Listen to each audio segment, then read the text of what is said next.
Okay, we wish everybody a very good morning, a good Saturday morning. This is the Greater Hartford African American Alliance's morning program, or not morning program, but whoa, what do we got here? I apologize, everybody.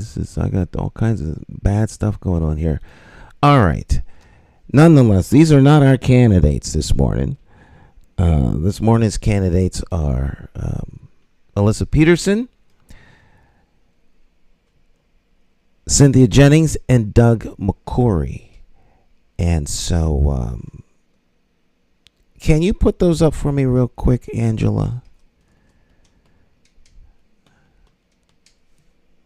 There we go. Thank you very much. We got a great team here. This is part of our President's Report, and this is our Voices of the Community segment of the Greater Hartford African American Alliance's weekly meeting on Saturday mornings. The last few Saturday mornings, we have been setting aside time for candidates running for public office here in the great state of Connecticut, with our big focus on individuals who are going to impact the Greater Hartford community. This morning, we'll be joined by Alyssa Peterson, Cynthia Jennings, and Doug McCrory. So our first candidate who will be with us is Alyssa Peterson. She is a petitioning candidate running for state senate in the 1st District. And so with that, we will welcome her on board. Alyssa, thanks for joining us. And the floor is yours. Tell us a little bit about yourself, who you are, and why you're running, and a little bit about your vision, and then we'll open the floor for questions from our members. Sure. So can you hear me okay? We can hear you just fine. Okay. So I'm sort of a pop-up candidate for the 1st District. I decided to get in the race probably, I don't know, let's say maybe June, and I began collecting signatures. Several things had happened, and I thought, you know what, folks need another name on the ballot. So again, I might be considered a pop-up candidate in the 1st District against Mr. Funfara. And very shortly, you'll see my signs, website. I really wanted to do a last-minute push and get my name out there, because I think there's going to be another election soon, and I wanted to, again, have my name out there. Basically, I just would like to be the first female candidate from the 1st District. We haven't had one. I think Mr. Funfara has been in the legislature 35 years. And I think it's time for a change. I don't think Hartford is appreciably better because of him, Hartford or Wethersfield. And I'd like to put my name in there and get my ideas spread around. I'm a 30-plus resident of Hartford, and now I live in the South End. I do own property in Silent Hill also. I'm mostly known as a community and political activist all these years. Participate very heavily at council for most of those years, and have no fear of jumping into the fray for any number of issues that are affecting Hartford. And I've got several ideas that I want to push forward. If professionally, I'm a web developer and a real estate property owner. I've got 5 years of college, never got my degree because I went to work for Aetna before graduating. I even left school to go work for Aetna. But that's it about me personally. I live on Grandview Terrace in Hartford. I'm a member of Marge. I'd rather let the floor be open for questions. Thank you. Okay. And I do have a list. I'm sorry. I do have a list of the items I want to work on, but that's my list. I'd rather hear from your group as to what is their list of things that they would like to see in Hartford. I appreciate that. Okay. All right. So we will open up the floor for questions and comments for our guest. Are there any? Hi, Alyssa. It's Naisha.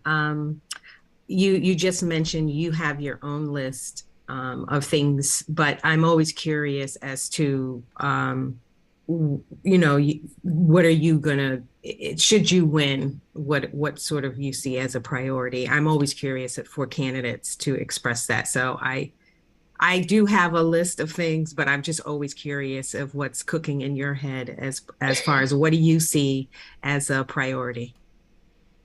Okay, so as you know me, Naisha, there's plenty always cooking in my head. Okay, but as regards the district, the first district, where I would be representing, I've got a huge laundry list of items I'd like to work on if I got to the legislature, and number one is I'd like to see. I'm just going to run down the laundry list. All right.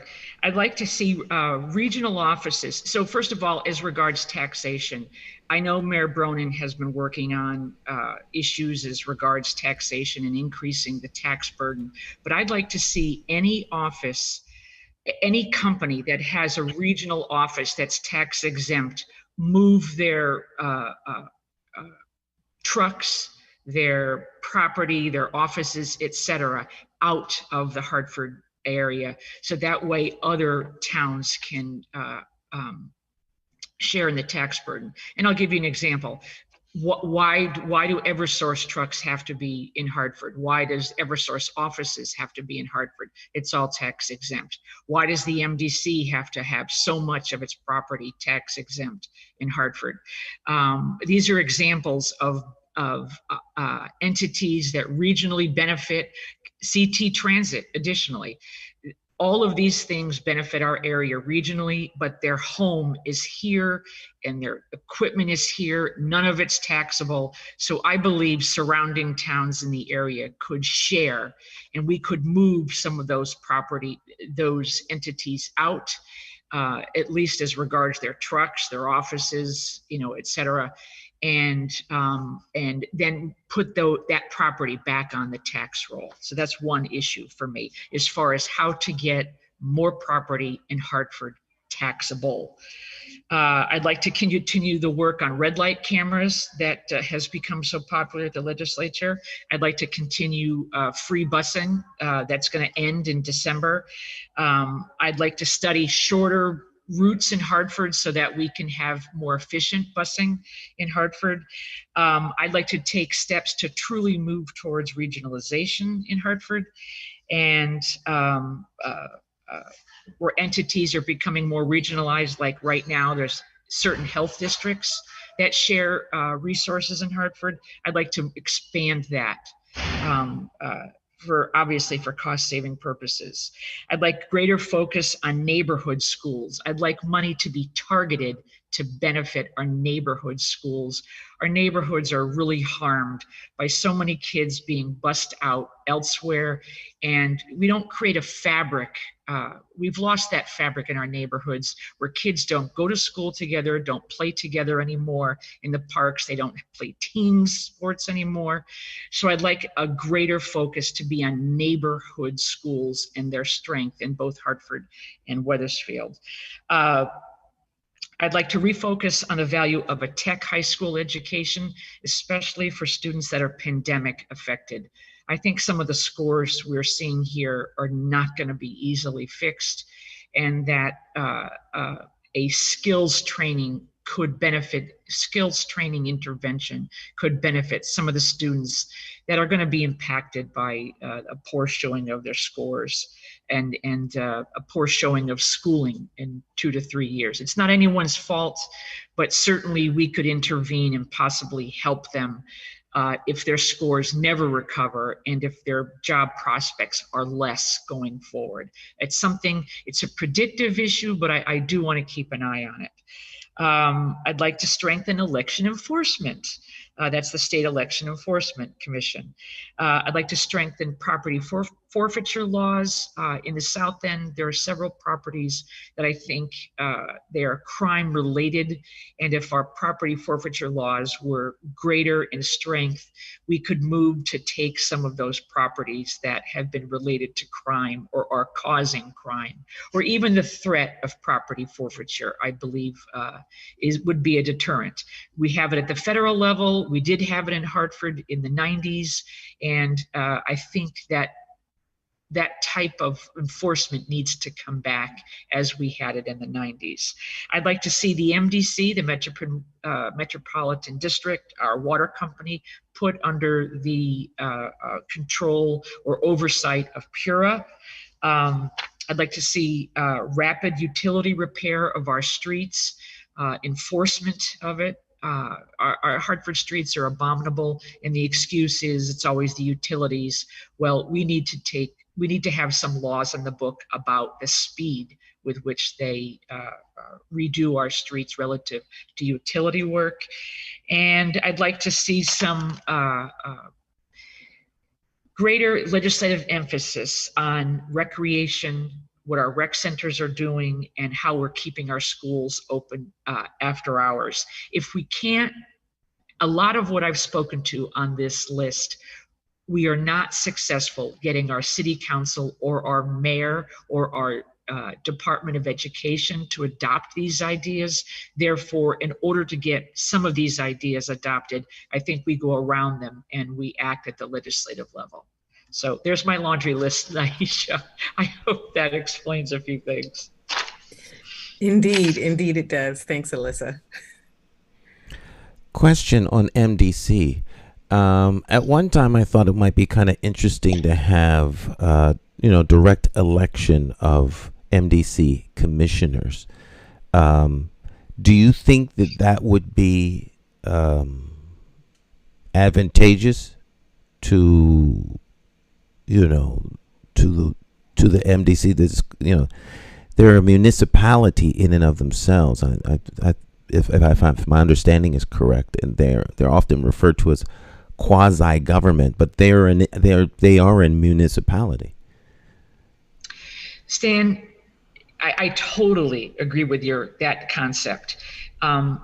Technically, the MDC is a municipality. It was chartered in 1929 by our legislature.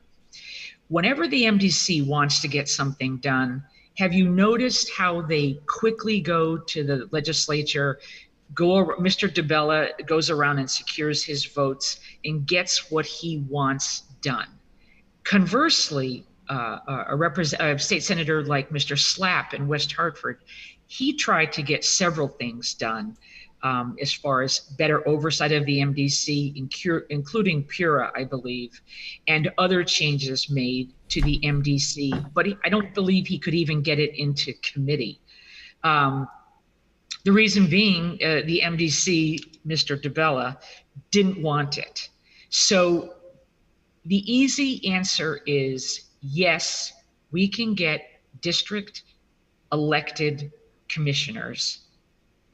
We need to accomplish it through the legislature, and the idea to get that accomplished, or the means of getting that accomplished, would be to go to the other member towns, get their support, and then force that through. But I wholly agree that commissioners should be an elected position. And it's possible because the MDC is a creature of the legislature. Okay, thank you. Are there any questions from membership for our guests? I have one, Stan. Mr. Chair. You have the floor? Yes. Mr. Alyssa, good morning. Good morning, sir. You've been in Hartford for a long time, and we have been talking about how Black and brown contractors have been treated in the city of Hartford and workers. And I didn't hear that on part of your list. And not to say anything about you or anything or any politician, is just let you know that should be one of your focus also, please, because the lack of knowledge of it, or for you guys to do something, would be a start for us to just talk about it. So just thought I'd put that in there. Well, I would, and that's when I think it's important, Colin, when a white person like myself is trying to represent a town or city that is 85% Black and brown, it's up to you to tell me what you want to see. Naisha asked for, what my list is. I'm grateful and I'm always glad to answer or to add or to advocate for anything that a member of the minority community asks me. Of course, if it's within reason, within realm. I think one of your issues, and please correct me, is that the minority business community, construction in particular, is being affected by a weakening of the percentage of set aside. So I would hone the argument and say that Black and brown as a percentage, or minority percentage, or Asian, whatever the minority percentage is, has to be moved out to a class of its own, because now you have, I think as you've cited before, you have it all coming together. You have Black and brown, you have women owned, you have Asian, you have any other ethnicity, and you have LGBTQ, I think, trying to now be part of that set aside. So I would look, I think an issue that would help the membership of the Greater Hartford African American Alliance, and particularly minority contractors, I would look at laws, taking the law and making it more specific so that it benefits you like it did in the old days. That percentage of set aside is being watered down by all the different factions that want to join you. Does that help clarify a position? Yes, you did hit it, but and also too, we'll talk about more about it, but is, the finance of more of how long you have to wait for a certain amount of money from the state. It could be a year before you wait for retainage of $40,000 or certain things. So there's more factors to the fact of the story that sure we can definitely talk about it, but it would be something to definitely look at. And okay, if you do get it, when you do get in, the disparity study is going to be one of the issues too, where the Kwanzaa agency of the state of Connecticut is not being a part of the disparity study. So the Yukon and all those agencies are excluded. Okay. Wow. I would also add bonding. It shouldn't be so hard. There should be a state fund or a state insurance or a means for minority construction to achieve bonding or get bonding, because that has been an impediment, I've been aware of in the past. Yes, that is a big issue. And it is the state that's paying for the bond. It is the state that's giving the money to the insurance company. It is the cities that's giving the money to them. We're only taking it and pass it on. So I put my price in and I add what the bonding will be, and I add it to my price. Then if I do get a job, when I get my first check, I bill the city or the town for that money, and they give it to me, and I just write a check and just give it back to the insurance company. So basically, the state can put something together, and there is one. I just can't remember what the name of it that they use at Adrian's Landing, but Adrian's Landing would have been a good role model of how they use the bonding down there and save money.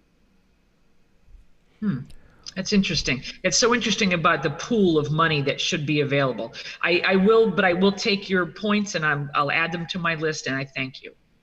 You're welcome. Cynthia Jennings, you have the floor. Good morning, Alyssa. How are you? Listen, I have a question for you, and I think that it specifically addresses what's going on in the South End in part, and that has to do with saving Brainerd Airport.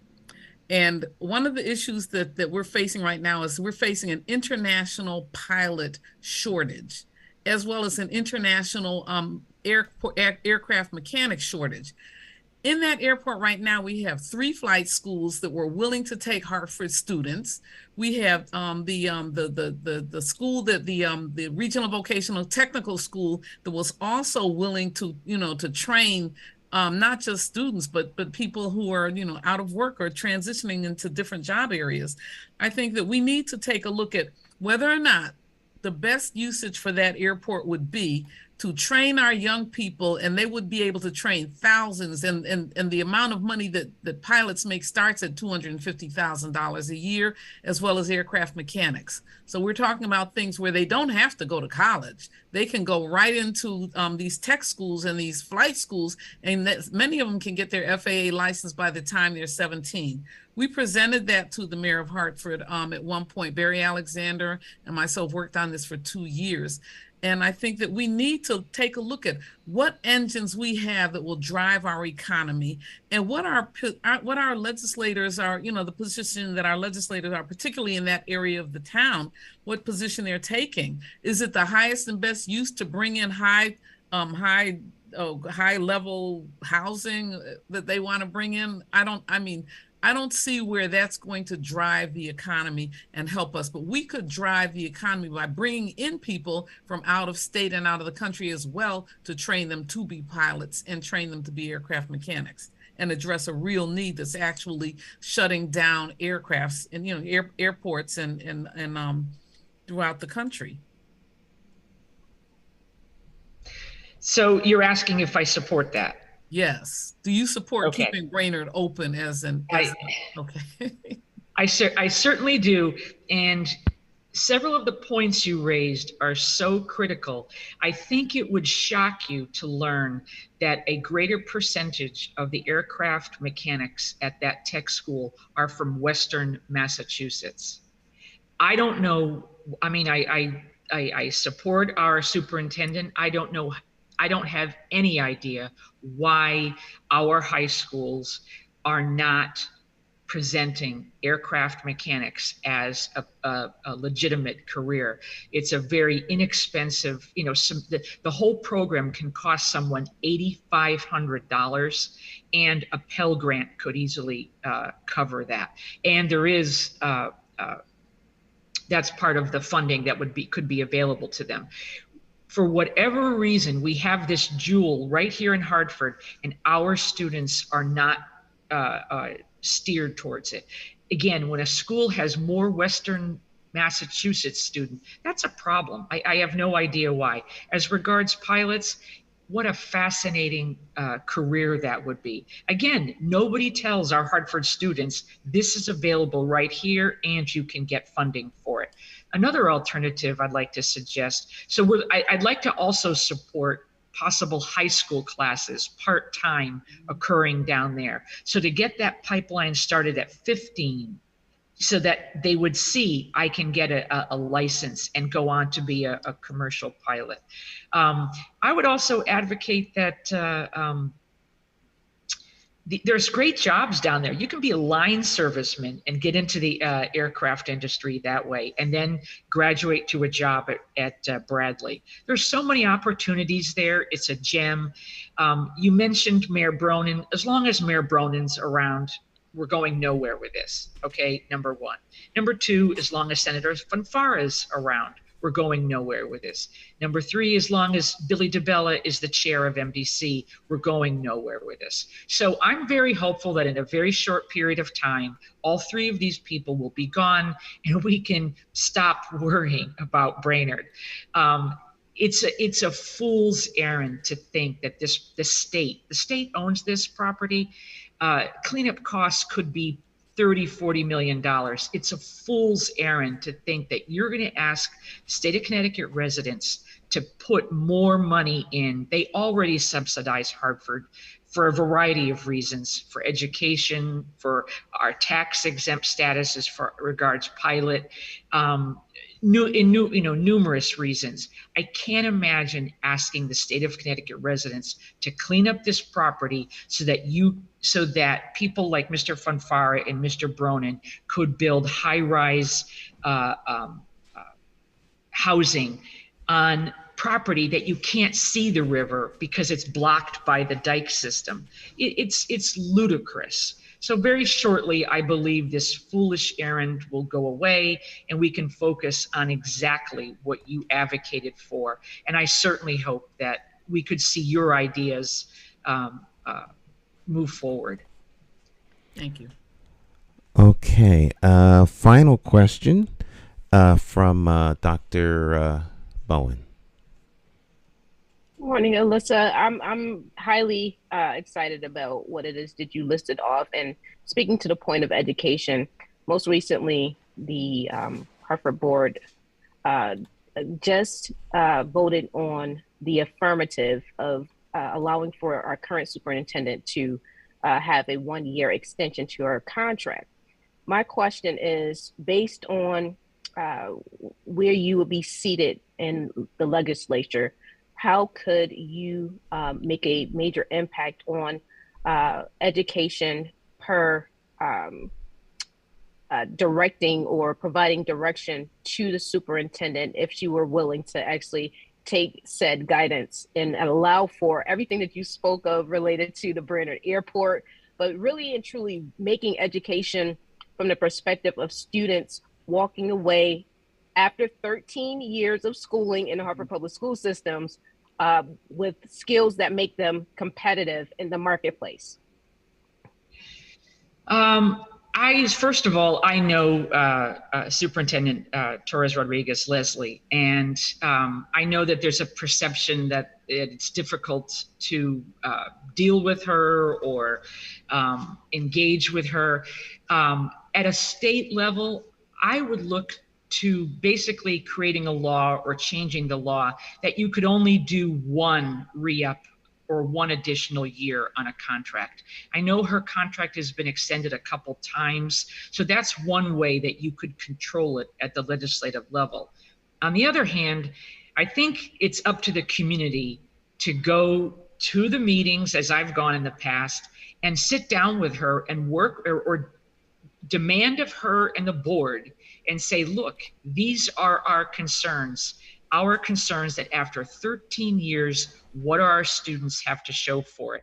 And if we start talking more about vocational and skills and realistically say, look, for whatever reason, these students haven't fared better in our system, so what else can we do for them?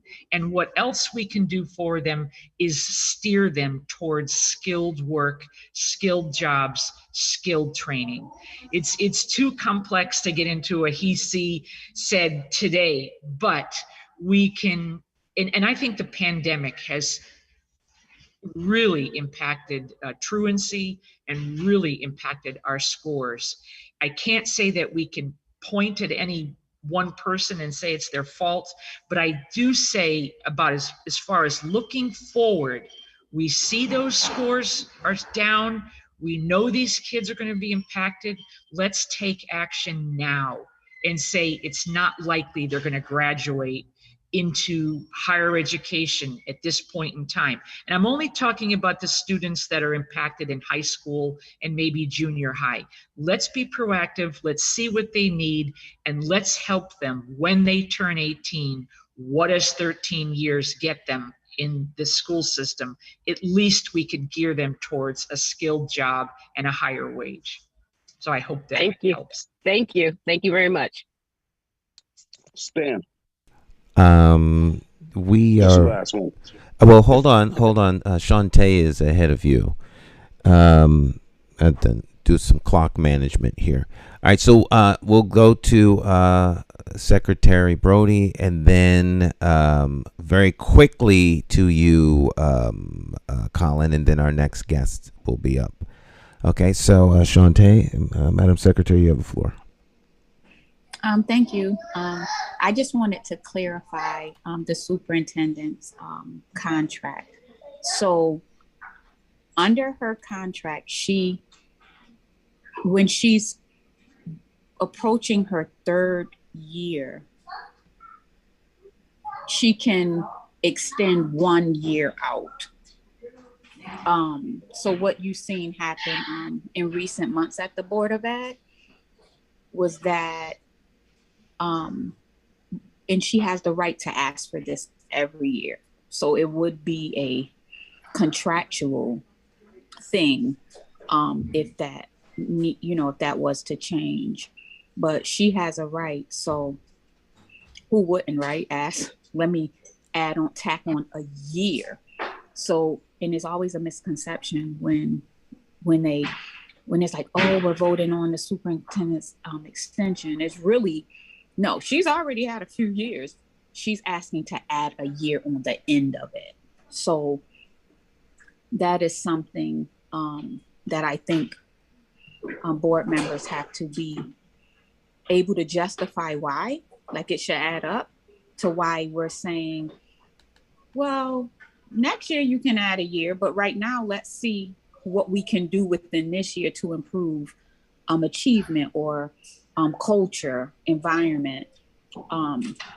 But I think I have never seen legislators have any real interest in education as far as coming to us and saying, what are we doing? We need to do better. You'll see legislators like at photo ops. The only time there ever was legislators present was when the district model of excellence was being proposed. That was when I was on a board for like a month. Yeah, probably a month before that vote. And they were only concerned about schools closing because their constituents was saying, I don't want my school to close. So that pushed them out. But just having a natural interest about what we're doing and why we're making the decisions and why we aren't meeting marks, that interest I have never seen it with my 5 years on the board. And I'm hoping that becomes a real thing. That becomes a concern, and not just when your constituents reach out. You should always be concerned about your constituents and always be advocating for them in spaces that you have an influence over. So I'm looking forward, because Ms. Peterson, we've crossed paths. Sometimes you've come and spoke at the Board of Ed meeting, but I'm just hoping that we can get someone that actually says this is not okay. Just holding us accountable, right? On behalf of, because if we're living in an environment where parents aren't coming out, well, if you're elected to office, you represent a population of people. So I'm just hoping that if you're successful, that is something that you'll continue to do. Okay. So I know that there's a limited amount of time, so I'll be brief. I thank you for your comments. I want to be specific about the contractual nature of the situation that Dr. Bowen asked about. You are correct. At the legislature, you could only control that contracts not be allowed to have an extension period in them. Because what you have there is, and this is abroad across the any system, what you have there is the superintendent being able to ask to stay on when you, the elected board or the appointed board, don't have any say. You represent the people. If the people need to know that there's a finite time on a contract, they need to know that. If a superintendent is extending their contract, that's not the will of the people. That's the will of the superintendent. So yes, at the legislative level, it is possible to control that superintendent contracts are for a finite period, and they are not allowed to extend their time contractually like a CEO would. That way, it puts it in your hands, in your control, the contract to be negotiated. I want to be very specific about that. Secondarily, Ms. Browdy, you know that I have no fear of coming to your board and squawking about whatever I feel is important or relevant at the time. I absolutely see the absence of legislators, and I mean council people, state representatives. Mr. McCrory does show up. I am aware of that he does show up periodically. But I think the instance you were asking about was Senator Fanfara only showed up for that Batchelder School incident. That's the only time anybody's really seen him for, in my knowledge, as far as being directly engaged. So yes, everybody knows that if I'm on the scene, I'm pretty engaged, and I would commit to that. Thank you so much for your comments. Okay. I'm going to hold it there because we do have two other candidates. Colin did have an opportunity to ask a question, so we will move on to our next candidate. Alyssa, thank you so much for joining us. Real quickly, how can people engage you, in terms of getting in touch with you with questions or comments that they may have? Sure. So I'm gonna again. My goal was to put everything out there at the last minute, just to make people think. There's another candidate out there, and so it's going to be alyssapeterson.com. It'll be up in, I don't know, 2 days or so. And my email is the same it's always been, that everybody can reach me at alyssa.peterson@att.net. And my phone number is 860-490-0895. If you want to put that in your chat, that's possible too. Okay. Thank you very much, Alyssa. Alyssa Peterson was our first guest, and she is a petitioning candidate for state senate in the 1st District. And so we are now joined by Cynthia Jennings. She's running for the Independent Party. She's a candidate for Secretary of the State. She's also a member of the Greater Hartford African American Alliance. But during this time here, she'll be a candidate. So we welcome you to the platform, Miss Jennings, Attorney Jennings. How are you? Unmute yourself. Okay, good morning, everyone, and thank you, Mr. President, for this, and thank you, Ms. McCauley, for at least holding this presentation so that we could at least speak to the African American Alliance. I can tell you that the 5 months that I've been working and running towards the Secretary of State's position, there has been a massive blackout of me being involved in any of the debates and anything that, anything that can be controlled by the major parties, it is controlled. So we really don't have a choice as to who we are going to elect, because the money goes behind behind the major parties. And I think that we need to address all of that. It stifles ballot access. And that means access to people being able to run for office, because the amount of signatures that they have to get is so outrageous, and the amount of money that they have to raise in order to be competitive is outrageous. So our process in Connecticut actually works against having the best people represent you, or having people that are elected by the citizens elect you. Okay, so my name is Cynthia Jennings. I'm a civil rights attorney. I'm an environmental attorney, and I've fought for many issues that have to do with the health of the residents and the and cleaning up the air and the water. So everyone in Connecticut knows that I support clean air, clean water, and clean elections.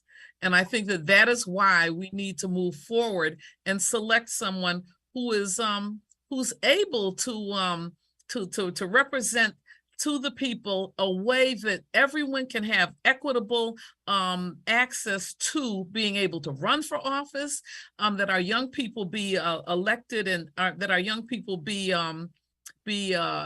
registered to vote before they leave high school, because after that we lose them, that they be trained in how to run for their own class elections, how to go out and work as in each individual community and each individual agency as interns, so that they learn things such as how to register people to vote. Why do you register to vote? What it is to work with the legal staff. What is the role of the legal staff in the elections office? What is the role of the governor's office? Why do we not have young people from our high schools in the governor's office, in all of the state agencies, and being trained to run the state? Because that's what they're going to be doing in another 20, 10, even 5 years. So I think it's very important that we open the process up, not close it down. We are becoming a very, very aged community in terms of how old our elected officials are and how we keep people out of the process. So I think it's important that we take a look at that. I think that the Secretary of the State, everyone should know what the job of the Secretary of the State is. And until Denise Merrill left, I don't think people really understood what it meant. But the Secretary of the State is the highest elections official in the state of Connecticut. The only position higher than that is the governor's position. The Secretary of State is one of the 5 constitutional offices, and it's one of the positions that is critical to our democracy. And those of us who've been following what's going on in Washington or following what's going on in the rest of the world, following what's going on in the southern states, following what's going on in the northern states, we need to understand that these issues that are coming up are now becoming states' issues. When we look at the position of Roe versus Wade and how that now, Congress does not control, a woman's right to choose. What's happening now is that because it is not being controlled by Congress, anything that's not enumerated in the Constitution goes to the states to make decisions on it. So now we have, just like we have in Connecticut, 169 different towns, we have all these different states that now are making their own laws up. And that means that a lot of people can be left out of the process, depending on whether or not there are regulations that would protect our right to vote. I don't know how many people are aware, but the Voters' Rights Act, the John Lewis Act, did not pass Congress. And so therefore, that means that if we don't have a Secretary of State that supports a Voters' Rights Act or a legislature that understands how important it is, then that means that we will do as we did many years ago. We will lose representation. We lost a congressperson many years ago, and until we lost that congressperson, we did not realize, number one, that it was possible for us to lose a congressperson because we lost so much in terms of population, but we also did not realize that it means that we lost billions of dollars that would have come into the state of Connecticut because we no longer have the national representation that we had. So it's very important that we recognize that we do not want to lose people who we don't want to lose voters nationally, and we don't want to lose them locally. And in Connecticut, where we are now, we're in a position where there's, people are being blocked out of being able to run for office. I think that whatever the major parties can do, the minor parties should be able to do it as well.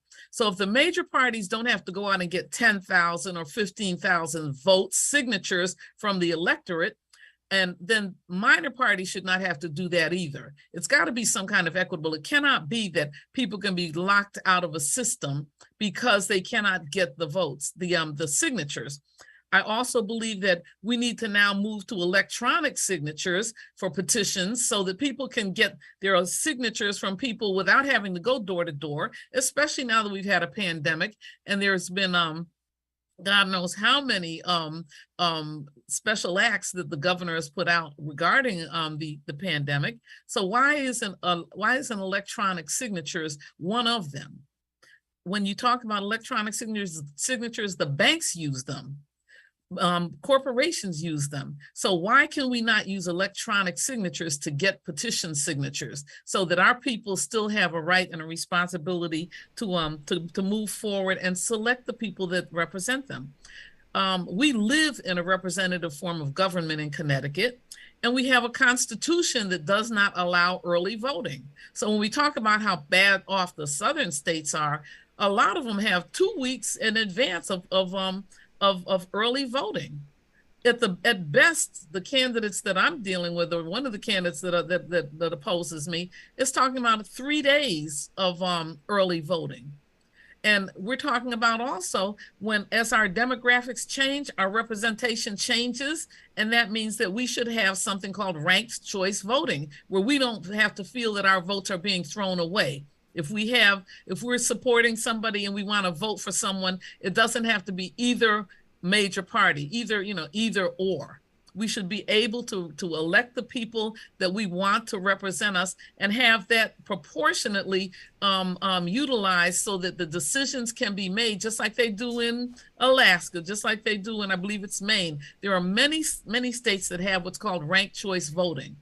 A woman by the name of Lonnie Grenier wrote a book called Proportional Representation, which would have helped African Americans stay in the game for so long. And now it's going to help whoever is being outnumbered. Their representation would be in accordance with how many votes that they have, not just their race. Okay, so we're talking about having an opportunity for people to not throw their votes away. If you had 4 people, you're voting for 4 people, and 2 of your people make it, that means that 2 people get eliminated based on the count, and you still get to actually have your person in the game.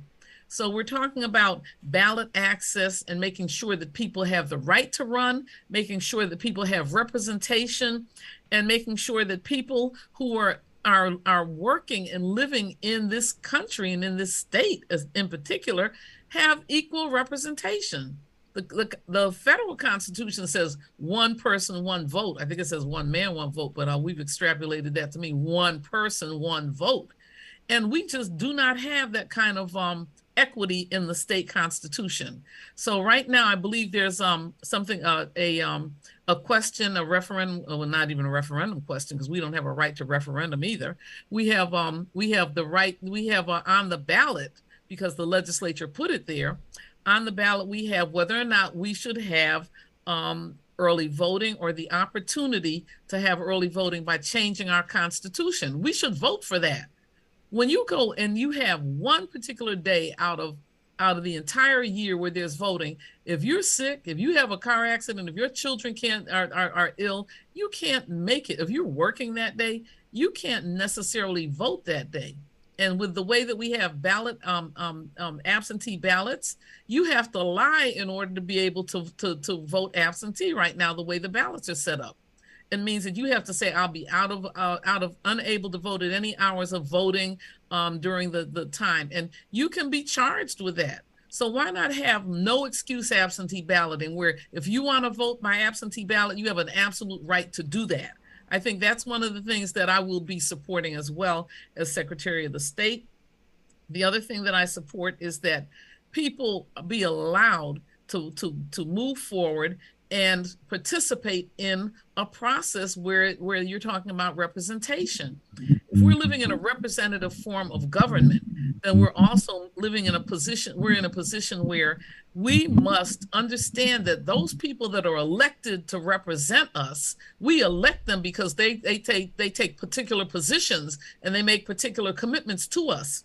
And I support a recall vote, where if someone gets in lying and then they do not do what they said they're going to do, or they vote against the wishes of the people, the residents should be able to call for a recall vote and get rid of that person before the next election. We should not have to suffer sometimes 4 years with people who are working against our interests.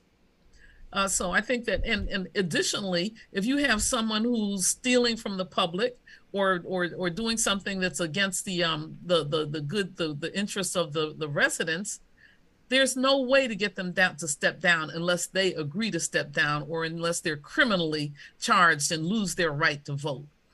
And when we talk about right to vote, I believe that we need to have a right to vote. Everyone needs the right to vote. And after every election, so many people get thrown off the voters list illegally, that we always have to have major registration drives after every major election.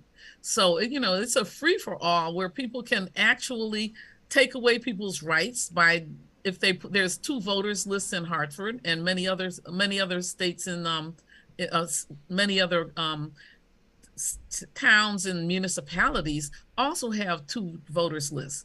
There's the active list and the inactive list. And when you have the active list, you just go in, you give your name, and they cross you off, and you're there. You're allowed to vote. When you're on the inactive list, the question is, well, you didn't vote in the last election. I mean, I have a list of 23 things that were said to people that were not true, to keep them or discourage them from voting. Things like, well, you don't vote in Hartford, you have to vote in East Hartford. You can't vote now. You can only, you voted in the presidential election and you haven't voted in any, so you can't vote now. So there's many things that are being said to people that is illegitimate and actually untrue. And this comes from them being on the inactive voters list. They're the people that are getting that kind of treatment. Not the active voters list don't get treated like that. Why? Because they have stable places where they live. They have a canvassing system that excludes huge numbers of people. So you get a postcard in the mail sent to you. You don't live there anymore because you can't afford to live there anymore. It's not forwarded to you, and you never get a chance to say, yes, I am still a registered voter. My question is, why do you have to prove you're a registered voter? You don't have to prove every year that you have this, that your social security number hasn't changed. You should not be allowed, you should be registered one time in your lifetime, and no one should be able to throw you off other than a court or an act that's initiated by duly by the legislature that would remove not just you, but remove certain people from being allowed to vote. So we have to really take a look at how people are being moved away from the electoral process and how their rights are being denied. And why are their rights being denied? Because a lot of money is involved. And when you're talking about a lot of money being involved, you're talking about grants, contracts, all kinds of money that people would have access to. So when you're talking about an election process, you're talking about people who are being excluded now, almost never being able to get a job, almost never being able to catch up and pull themselves up with their bootstraps because they don't even own boots. So we have to recognize that we have a responsibility to defend our Constitution, to change our Constitution if it's depriving people of their rights to vote, and to make sure that everyone can run for office without having to go and get an unnecessary amount of signatures. And then also making it equitable. If the big parties don't have to go get the signatures, then other people and individuals should not have to get them either. So I think that when we talk about how we move forward and the importance of the Secretary of the State, it is the most important position that's out there. Why? Because it protects your democracy, it protects your right to vote. And if we don't recognize how important that is now, then for when we find out later, it means that there's already been a lot of disenfranchisement of voters. I think that our young people should be required to register to vote before they leave high school, and that they should be trained on how to vote. They should have elections internally so that they can actually learn how to decide who should represent them and what the issues are. So we don't do civics in the schools anymore, but we need to do civics. We need to have our young people in every single department work as interns in every department. When I was on city council, believe me, I had there were over 50 children that were spread out in the city, and I spoke with them before they went to become interns, told them, clean up your Facebook page, clean up your Instagram pages, because these are the pages where your future employers look for the kind of person that you are and what you're promoting. And with a lot of them at the end of they were all part of the summer program. They all went and became interns. The requirement to the department heads was that you will train these young people. You'll give them an orientation. They're not here to get coffee. They're here to learn what the department does and actually to play an integral part in the operation of that department. So once they all came back, those young people were it was inspirational.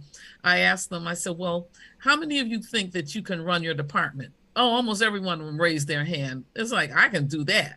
And then I said, how many people think that you can run the city? And 6 of them raised their hands. So we're talking about young people that are going to be graduating in a couple of years, that are going to be out there that want to participate in the process. We have to make sure that they're allowed to participate in the process. So win, lose, or draw. In every campaign, there's winners and there's losers. I have been locked out of every single debate that they could lock me out of, to make sure that my message never got out to the people, other than the people that I talked to. And I spoke with many people because I had to get 8,000 signatures. So believe me, I spoke with a lot of people. Bottom line is that we have to make sure that our young people are not faced with this kind of disparate treatment and exclusion from being able to participate in the electoral process.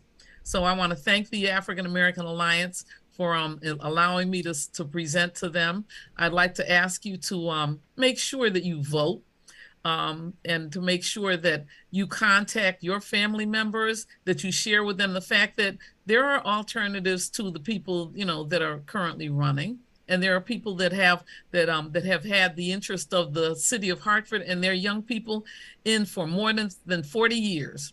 Okay, and have done a lot of things in terms of cleaning up our air, cleaning up our water, and cleaning up our elections. So I think that it's important that we do this, and I thank you all. And if you have questions, and if I have any time left, I will be happy to respond. Okay. Well, I think you hit all the points. We do have about 5 minutes left before our next guest gets here. I do have one question, and I think you already hit on it, and that was advocating for student government in public schools. That there's not just short of mandatory that every school have like a class, a school president, a school, a governance, a student council in school as part of civics. Would that be something that you'd advocate for? Oh, absolutely. Absolutely. Our children should learn what it is to run an election. They should be working in elections at an early age. Like I was 8 years old when John Clark ran for city council. My mother had me out in the street working. So, I mean, we should recognize that our young people want to work. They want to be part of something. They want to grow up. They want a future. And we have to support that. Okay, we do have another question. Dr. Bowen, you have the floor. Attorney Jennings, great presentation. I wanted to know what your thoughts are in regards to the U.S. Supreme Court impacting the United States voting rights, specifically in regards to minorities. Do you think that they're going to be taking that case up in terms of trying to dismantle or eliminate us from the voting rolls? I think we're in the process and in the extreme reality that that's already happening, even without the Supreme Court. And in terms of the court, what the court does and doesn't do is strictly up to what the rules are relative and the people that are now representing the court. If the court is stacked with conservatives, of course, we're going to have a conservative position. And the conservative position is that a lot of us do not need to be out here voting and challenging the jobs and the opportunities of other people. So we already have a system that's pretty disparate. And I think our children are recognizing that. But I think that not only the court has a great deal of power, social media has a huge amount of power now. So we have to recognize the power that social media has. We can't change the court unless the president actually increases the number of people on the court, which I'm not sure why this has not happened, but I'm not sure that it won't happen. But we have to recognize that we have a responsibility to circumvent the media if they lock you out, and go to social media and make sure that people have an opportunity to move forward, even though the major divisions that the major entities that are put in place to control us are still there. We still have to work a way around it and make sure that our children have an opportunity to influence their own lives as well. Thank you. Angela, you have the floor. Yes, through you, Mr. Chair. Mm-hmm. Question for Ms. Jennings regarding the role of the Secretary of State as it relates to business registrations and the issues that we've had with the LLC that's a shell for another LLC that is a front for the slum landlord owning property in our cities. And it's the beginning process of the fraud that often happens around quote unquote minority entities as it relates to minority and women businesses that qualify for set-asides. What role do you see yourself playing in shoring up that system? Thank you very much, Angela. I absolutely I do have a very strong feeling about how we're going to have to proceed as Secretary of the State. Number one, the Secretary of the State right now registers businesses. They're getting a little more loose about putting information out there, general information. I think that the Secretary of State website should have every contract, everything that has to do with being able to work for the government. Anything that the government spends money on should be publicized so that people can actually apply for some of these opportunities. And it should be on the Secretary of State's website so that people will go and look there for their justice as well. When you talk about business registrations, that's a tax. Taxation is not a service. We're not providing services to the businesses. We have a responsibility to provide information to the businesses as to what money is being spent by the government, where you go to apply for it, how you apply for it, and provide them with links so that they can go forward and see get other information that they need relative to those opportunities. So I think that not just the LLCs, but every single business entity and every single person in the state should have opportunities to go to the Secretary of State website and see what's being spent and see and figure out how they can benefit from that. Okay, Bridget Prince. Good morning, Bridget. Bridget, you're muted if you're trying to talk.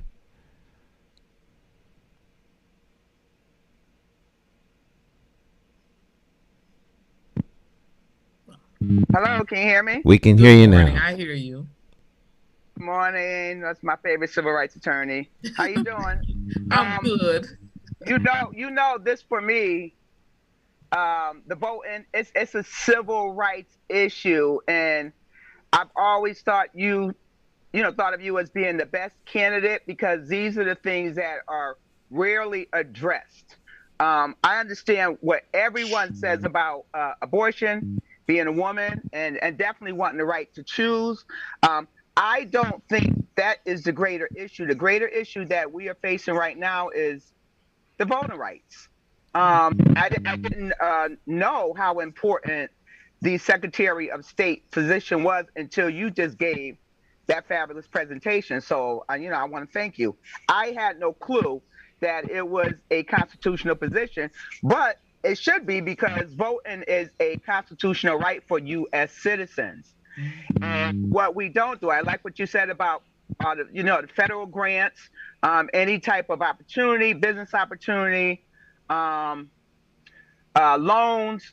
It should be something that you can refer to the Secretary of the State's website or office if you need that, because the only time it seems to be important is like right now when they need our votes. Right. Up until this point, it's everybody else who is more important except for the people that politicians need to depend on to get that vote.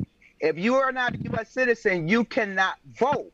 But it's, so I understand how important the voter rights legislation is, and it's not happening. When the president came into office 2 years ago, that is the one thing that he promised every Black person after he won the South Carolina primary.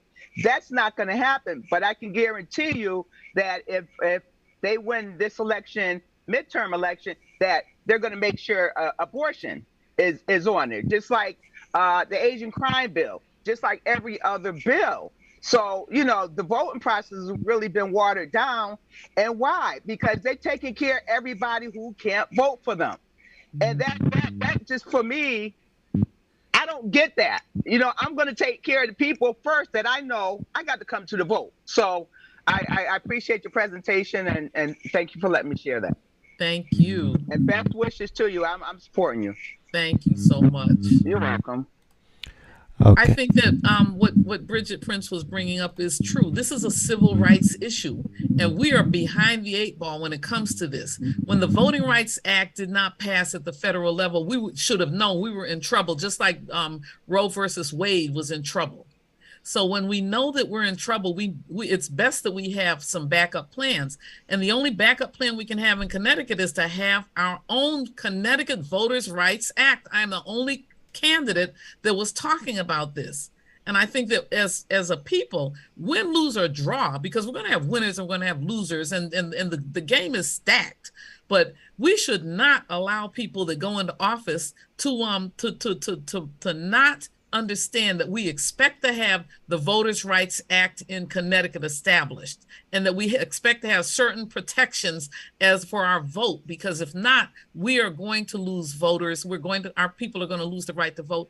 And the job of the Secretary of State is to make sure that every single person that is eligible to vote can vote and does vote. Okay. Arnold, you have the floor. Morning, Cynthia Jennings, attorney Cynthia Jennings. Good morning. My question to you, so the disparity study was funded by taxpayers, and they've included gay, lesbian as a minority group. I know when I got certified as a minority group, I had to do a birth certificate, proof that I am actually who I am. What do you think about the process where now they're going to let everybody that says they're gay with no way of proving that they're gay be certified as a minority business? And the disparity study has left out UConn and all quasi agency that does most of their spending with, through the state under construction. That's not going to be part of the study. But yet they've included private businesses that they're going to waste money on studying that they can't force to do anything. I don't know. What's your thoughts on that? Okay, well, one of the things, thank you so much for bringing that up. One of the things that I've really been talking about over the years is the fact that why do Black people have to pay on the average of $6,000 to $7,000 out of their pocket to prove they're Black, but no one else has to prove their race? So I think once you cannot treat people in that disparate way. Right away, you're hitting people economically to prove who they are. Either everybody proves who they are or nobody proves who they are. Either the process is going to be fair and just, and that's why I want a recall vote. If people say, well, we're going to support Black businesses, well, you're going to support them now, or we're going to call for a recall vote. So I think that it's important that we recognize that recall votes are important, that people should not have to be unduly burdened, just like going out and I had to get 8,000 signatures to appear on a party line. Are you kidding me? And then in order to get public financing, but that $8,000, the amount of money you get in public financing is what you spend to get your signatures. So either way, you're going to lose. And when you're talking about the people, Black people or Latino or women having to prove who they are, what is the purpose of that? But another way of taking away your civil rights. Okay. Any other questions for our guest this morning? We have our next guest is present. So, Cynthia, we will have you please give people how they can get in touch with you, how they can support you, your website and contact information, if you would. Okay. And I'm going to tell you, we've got about 2 weeks left. So what you can do to support me is take any information. First of all, I'm on line 6D as in David. And that means that I'm way down on the independent party line and I'm 4 over. So I'm asking people to make sure that they write down 6D and make sure that they contact everyone in their address book and tell them that I'm running and that I need their support on November 8th. So I'm asking people to contact your friends, your family members. If you want something, you want me to send you some information, you can email out. You can call me at 860-883-6947.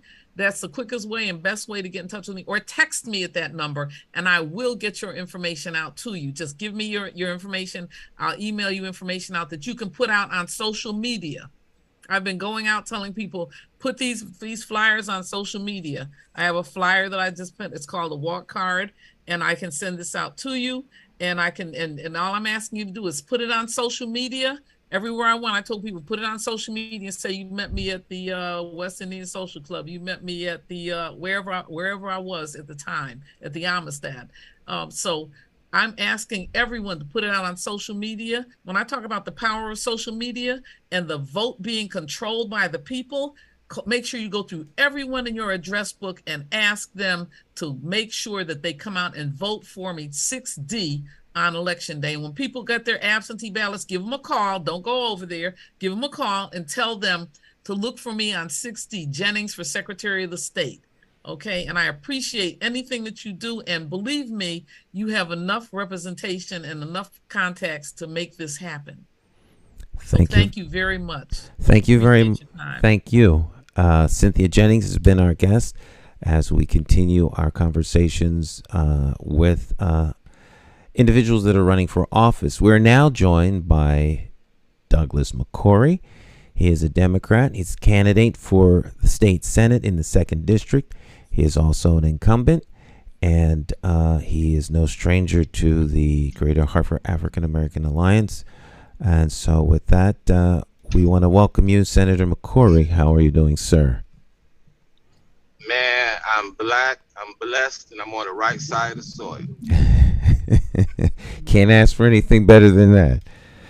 Can't ask for nothing better than that. All right. How you guys doing this morning? We're doing very well. I see you're on the move, as always. Tell us a little bit about yourself for those of you that might not, for those of us that may not know who you are, and for our viewers that are watching us that may not know who you are. Tell us a little bit about yourself, why you're running for re-election, and then we'll open the floor for questions. Okay. So if you don't know me, my name is Douglas McCrory. I'm a lifelong resident of the North End of Hartford, born and raised, attended elementary school at Annie Fisher Fox. Learned that there was a South End of Hartford that I never knew about because Hartford stopped downtown for me. If you live in my neighborhood, went to South Catholic. Unfortunately, I was able to play a little basketball and earn a scholarship to go to the University of Hartford. Studied economics there. Got my master's there in finance. Started my career as an underwriter at Cigna. Did that for 1 year and hated it. I knew I wanted to go back and teach because my experience when I was substitute teaching when I was getting my master's said I knew I needed to be in the classroom. Fast forward, I've been educated for 32 years, 33 years. 17, 18, I'm in Hartford now. The last 12 been with Craig, and I held every position you can imagine. I got elected in office in 2005 because people in the community thought I should run for office. It's nothing I really wanted to do, but, you know, I do what the people asked me to do, and I ran for office in 2005, served as a state rep for, I'm forgetting, it's 13 years. In the last 5 years, I've been in the Senate. I'm the chair of the Education Committee, the first Black chair the state has ever had. And I serve on the Appropriations Committee and Finance and a few others. That's who I am for people who don't know me. Why I want to run again. Our community still got work needs done. It needs to be done.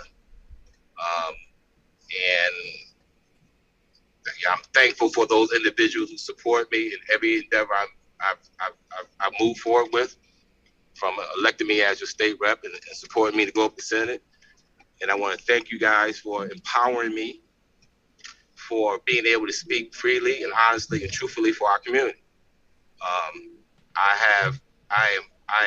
really love the support this community gives me, and it gives me the opportunity to speak freely and tell the truth to people who need to hear the truth and get things done.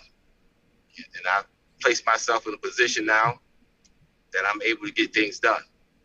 And while I'm there, and while the opportunity is there, and while we have a governor who not necessarily understand our community, but the people he's put in place, at least the ones I've dealt with, not all of them, but some of them, most of them, they understand what I'm trying to do, and they've been very supportive. So while you got this opportunity, it don't last long, we need to take advantage of it, and I want to continue to do this. Okay. Questions, comments from our membership, if you have any for... Mr. President, this is Arjo. I didn't have a question. Madam... But I did wanted to thank Senator McCrory for all the work that he's actually done in our community in the city of Hartford as regards to our youth. I know firsthand from his direct support of youth and entrepreneur programming and advancement of our youth into wealth. So thank you, Senator McCrory. And you already know me and my family will be voting for you.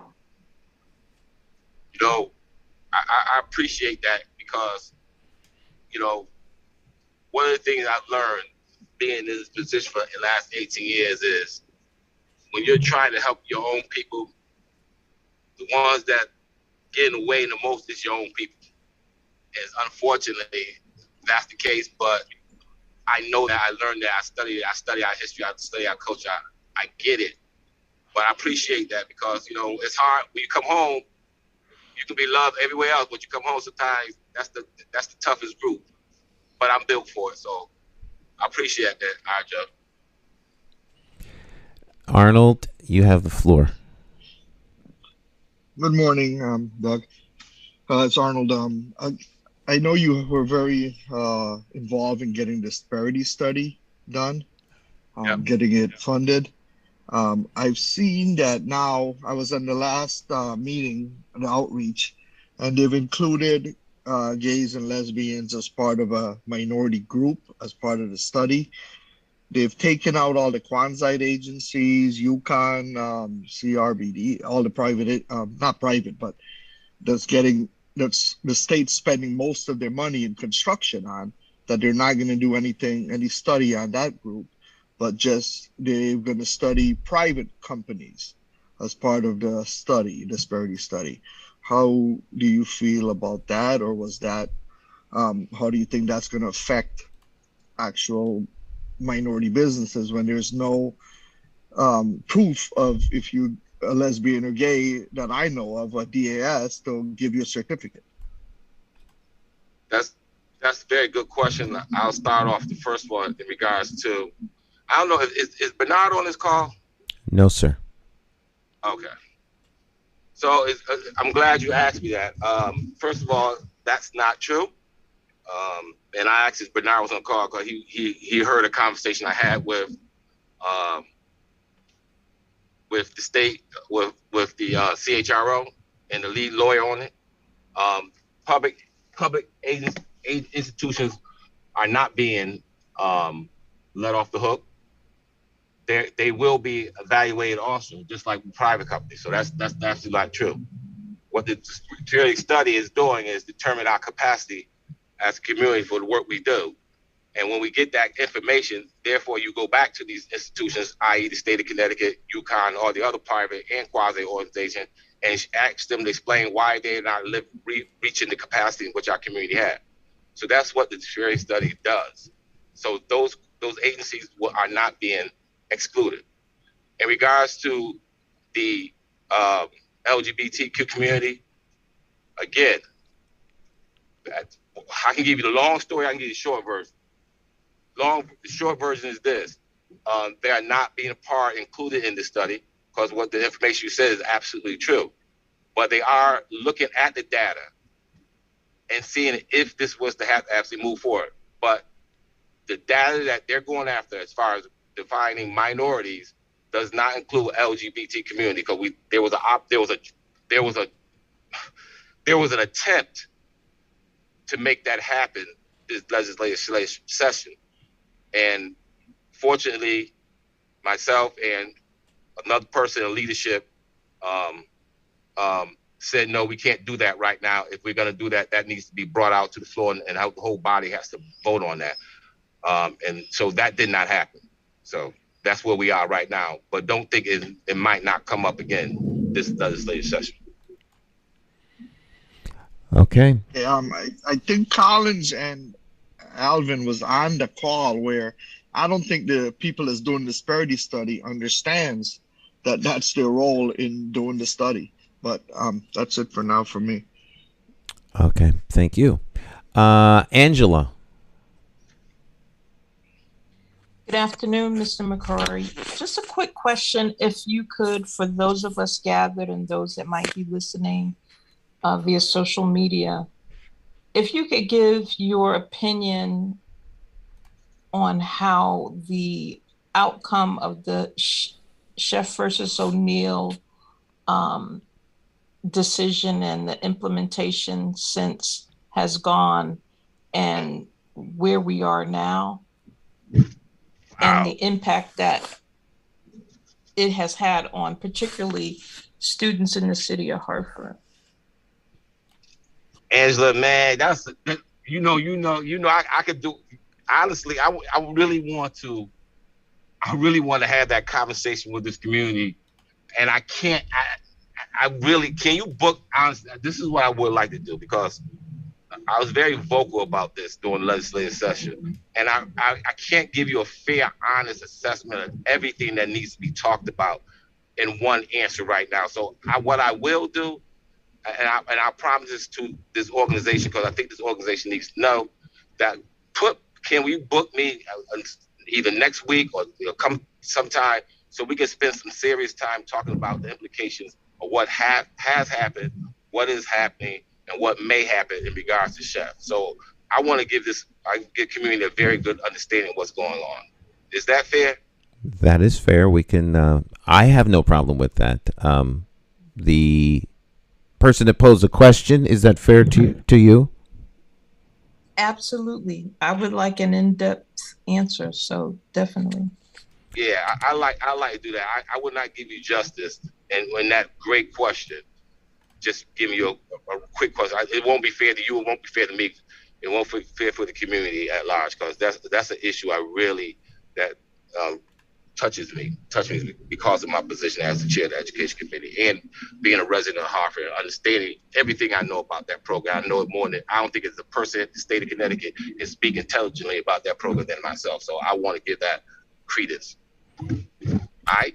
Is that fair? That's fair. We will book you sooner than later. If next week works, we'll do that. Colin, you have a question for our guest. Good morning, Senator. How you doing? Black, blessed on the right side of the soil. I feel you. Hey, thanks for the work that you've been doing, especially with the disparity study situation. I know Arnold mentioned something. I think you said that you spoke to CHRO. Yep. But I actually gave Bernard the phone number for the attorney that is doing the disparity study. I did get on the phone with them. They did say that in the RFP, there is nothing about the colleges. And she's saying that the only way the colleges will be investigated or on the quasi agency is there has to be another RFP that comes out that asks about that, but they're exempt from it. So whoever's talking to you at CHRO. So you have two things. You have the disparity study, and you also have an equity study that's being done at the same time. And what the disparity study does is determine our capacity. And again, the reason why that's important is when you go to these quasis or these UConns or these state institutions, and you look at what they have done as far as spend dollars, and you notice that their numbers don't reach our capacity, then that's when the equity study comes and say, this is what you have to do and this is how you got to do it. So that is how it explained to me. I trust it and I believe it. And if it doesn't work out, we'll come back and fix it. But I know what the numbers are at these State University, and I would not have spent the last 3-4 years when people say they can't, I couldn't get it done, or we ain't gonna happen. I got it done, and if we don't get, if the numbers don't play out the way it does, we would expect them to, or the organizations are not being evaluated the way they're supposed to, then we'll do it again, and we'll cover that in our equity study. So that's the best way I can answer that question. Thank you for that. But in the meantime, too, if we're gonna have to go through this over, and I know that you're gonna have to, like I said, my conversation is different from what I heard, but if that's the case, we are gonna have to do it again. But in the meantime, is there something that you can do about just taking the word good faith effort out of these plans that the state has? I'm gonna tell you honestly, that's way above my pay grade. I am not an attorney. I don't do that. I can't do that. That's way beyond my capacity. Okay, not you doing it, but if you can talk about that portion of it, I appreciate that. Thank you. Absolutely. Okay. Peter Little, you have the floor. Thank you, Mr. President. Thank you, Senator McCrory, for all the great work you're doing in the community and the schools. I wanted to ask a question that's come up in several of the conversations the Alliance has been having with candidates, namely the Brainerd Airport closure or saving the airport, depending on which side of the issue you stand on. As an important member of the Senate representing Hartford, I'd particularly be interested in your comment on the positions that Senator Fonfara and Councilman Sanchez have taken for closing the airport. I think the Alliance and myself personally would be interested in knowing. Thank you. Good question. You know, I was following that discussion a little bit last year, and because I've been in this place for a long time, before you make a decision, but one way or another, you go out and find out for yourself. And what I actually did was about 5 months ago, I actually went out to the airport and looked at what was going on out there. And I spoke with the individuals who are making every effort is to keep it up and running. I learned some great things. By the way, one of the best things I learned is there's a school over there. There's a school over there that actually trains young people how to be mechanics on aircraft. And learning what I know, you know, clearly what you probably know that many of our kids from Hartford, Bloomfield, Windsor, don't even take part about it, don't even know about it, and don't take advantage of it. It's almost like it's like a Prince Tech over there. And they give out certifications for people to be mechanics. Your jobs are starting at $40 an hour. But on top of that, I also learned throughout the country, there's a couple of schools out in the country, places like small airports like this, that not only do the work on the mechanics, but also teach kids how to fly.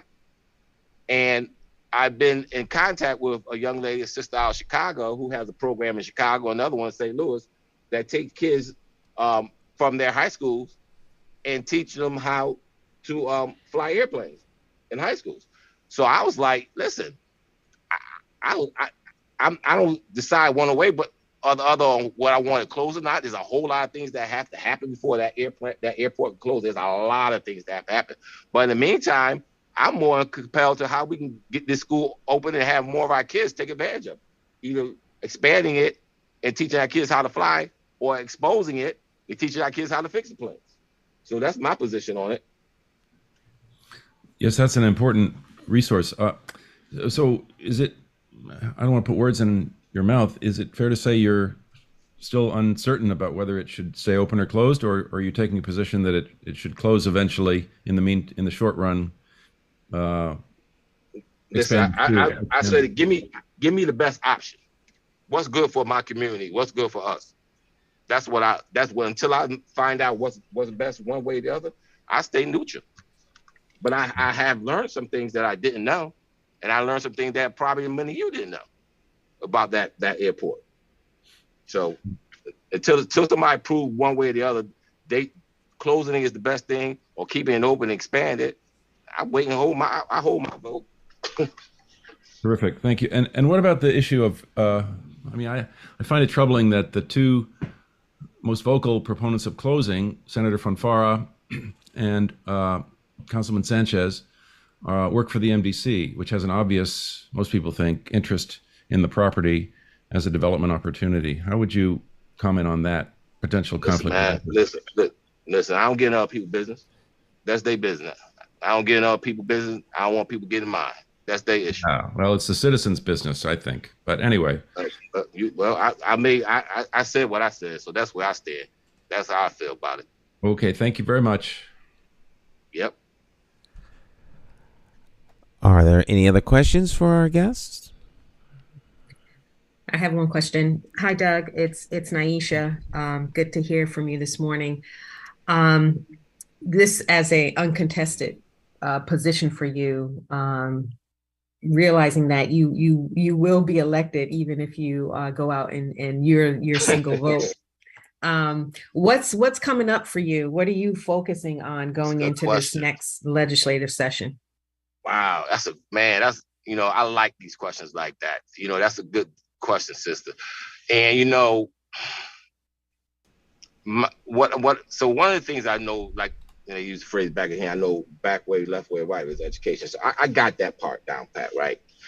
What I want to do is continue our efforts of creating and developing our own Black teachers and brown teachers, especially our Black and brown male teachers. And what I want to do is find a way to actually pay for it now, right? So I got a lot of things in play already for kids who want to go into education. We get them scholarships. We offer them other ways to get certified.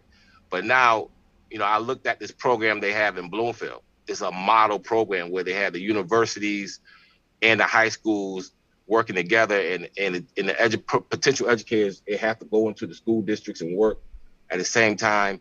And it's exactly what I envision when I expand this opportunity of developing more Black and brown teachers. They got the model, it works.